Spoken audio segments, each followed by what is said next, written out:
9व्या दिवशी जरांगे पाटलांचं उपोषण स्थगित। आरक्षण दिलं नाही तर सत्तेत बसून आरक्षण घेऊ, जरांगेंचा सरकारला इशारा। तर नेत्यांच्या प्रचाराला न जाण्याचं आवाहन। अक्षय शिंदेच्या एन्काउंटर प्रकरणी हायकोर्टानं पोलिसांना झापलं। पोलिसांकडून अक्षयनं बंदूक खेचली कशी? 4 पोलीस एका आरोपीला सांभाळू शकत नाहीत का? हायकोर्टाचे पोलिसांना सवाल। नवी मुंबईच्या एपीएमसीत बांगलादेशींची घुसखोरी। माथाडी नेते नरेंद्र पाटलांचा आरोप। एपीएमसीच्या फळबाजारात माथाडी म्हणून बांगलादेशी काम करत असल्याचाही दावा।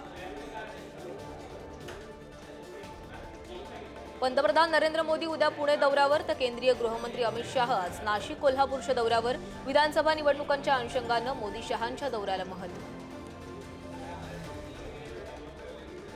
आपलाच विजय, ताकदीनं मैदानात उतरल्यास कुणीही आपलं वाकडं करू शकत नाही।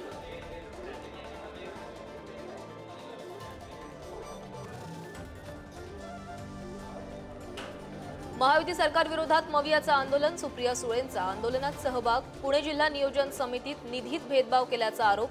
महाविकास आघाडीच्या नेत्यांना निधी मिळत नसल्यानं टीका।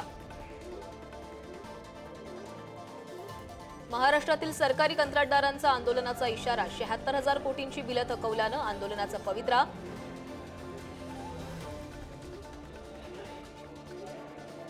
जम्मू काश्मीरमध्ये विधानसभेच्या दुसऱ्या टप्प्याचं मतदान सुरू। दुपारी 1 वाजेपर्यंत 46.12% मतदान। तर एनसीचे उमर अब्दुल्ला, बीजेपीचे रवींद्र रैनांचं भवितव्य मतपेटीत होणार बंद।